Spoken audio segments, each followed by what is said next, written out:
Olá pessoal, eu sou o Dr. Gabriel Bazé, lá do Laboratório Bazé, e hoje nós estamos aqui no Mais Saúde para falar um pouquinho sobre bruxismo, que é uma condição que já atinge 30% da população mundial, segundo a OMS, e 40% da população do Brasil.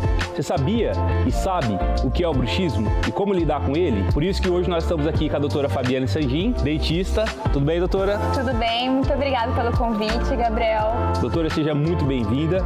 O que é esse bruxismo?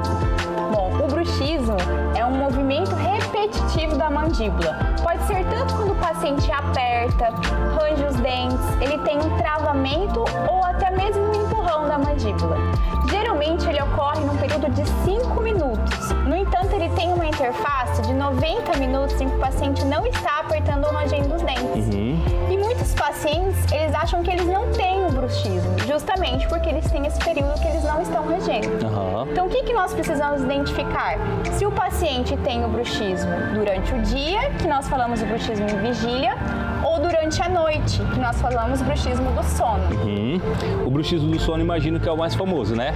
O bruxismo do sono, ele é o mais conhecido, que é justamente aquele que a gente utiliza a placa para proteger os dentes.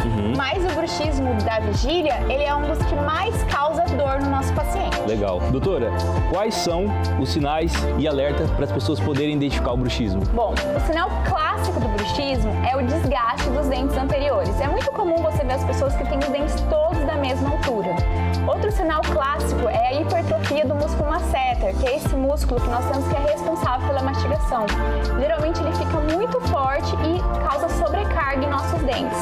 E existem também os sinais silenciosos, que são aqueles que nós só conseguimos verificar na consulta profissional, que é uma linha alba que é formada na região interna da cavidade oral, sulcos lá na região do segundo molar, que é esse dente aqui do fundo, a língua, que ela fica toda marcada.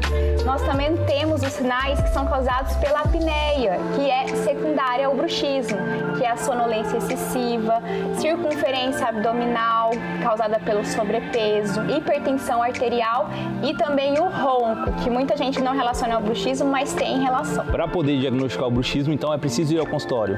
Sim, é preciso ir no consultório. Legal. Qualquer pessoa em qualquer idade pode desenvolver? Sim, qualquer pessoa pode ter bruxismo. Inclusive, a porcentagem em crianças é de 20%, 10% em adultos jovens e 5% em idosos. Ou seja, ocorre mais em criança, ao contrário do que se pensa.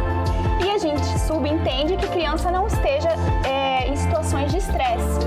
No entanto, o crescimento e as obstruções respiratórias, que são muito responsáveis pelos bruxismos secundários, geralmente são as que causam o bruxismo em criança. Legal. Doutora, a gente percebe que o bruxismo é uma condição muito mais séria do que a gente imagina, né? Preciso até, se você está em casa e está assistindo a gente, dá uma pesquisada e vá marcar uma consulta. É o odontologista que faz esse diagnóstico? O diagnóstico ele é multidisciplinar.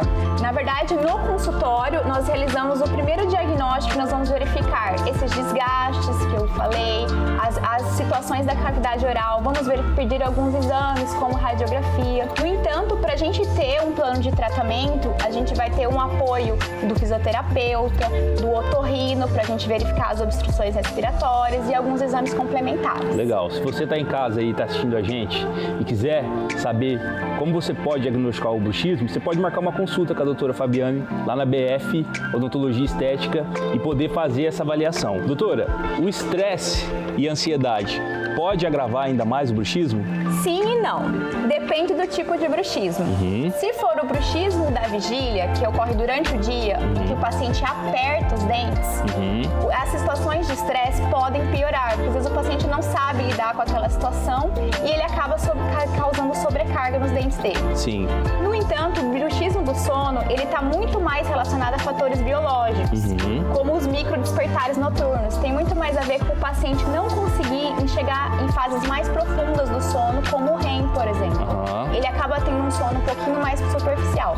Então, o estresse está mais relacionado com o apertamento e o bruxismo da vigília. Doutora, como que funciona o tratamento para bruxismo e como que funciona? Tem como evitar esse ranger de dentes? Como que é na prática? A primeira coisa, o paciente ele tem que saber que ele tem o problema, né? Que, igual nós falamos, tem muitas pessoas que não sabem que tem um bruxismo, então ele tem que ir no consultório, realizar esse diagnóstico, ele entender que ele tem esse problema.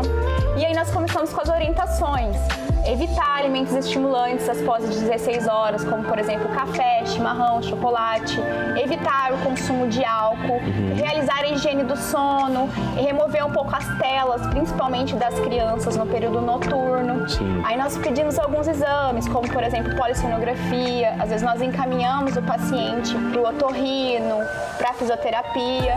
Então sim, nós conseguimos melhorar o ranger dos dentes, mas é um tratamento multidisciplinar e tem que ter acompanhamento.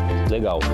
Você citou um pouquinho sobre as telas e o uso do celular. Sim. Isso durante a noite pode de fato agravar a doença? Pode sim, porque acaba que o paciente não consegue entrar num processo de sono. Lembra que eu falei que o bruxismo do sono está muito relacionado com os microdespertares, o paciente não entrar numa fase mais profunda?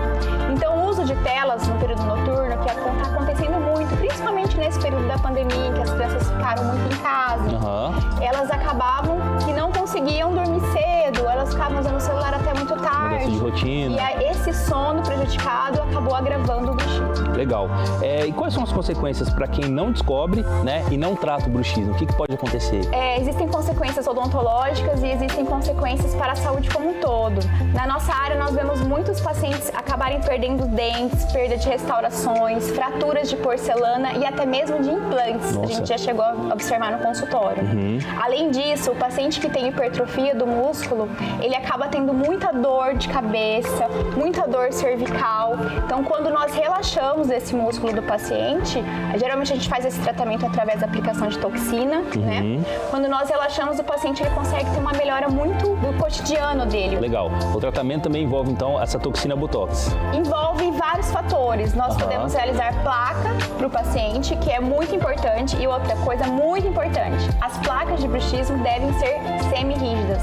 Placas de silicone, elas pioram o bruxismo, cientificamente comprovado, tá? Legal. Então, placas semi-rígidas. É por isso que é bom você estar orientado por uma profissional capacitada para isso. Se você quiser fazer uma consulta e descobrir um pouquinho mais sobre o bruxismo, lá na BF Odontologia Estética, né, doutora? Doutora, obrigado pela presença. Obrigada, viu, Gabriel? Foi um prazer, foi muito legal poder falar um pouquinho para vocês. O assunto é um pouco complexo, envolve muitos fatores, mas eu tenho certeza que vocês entendendo um pouquinho mais, vocês vão procurar ajuda profissional e vão se livrar desse problema. Com certeza, né? O negócio aqui é cuidar da saúde. Obrigado. A gente espera vocês no @Laboratório Bazé, no Instagram, Facebook e YouTube. Até a próxima. Até a próxima.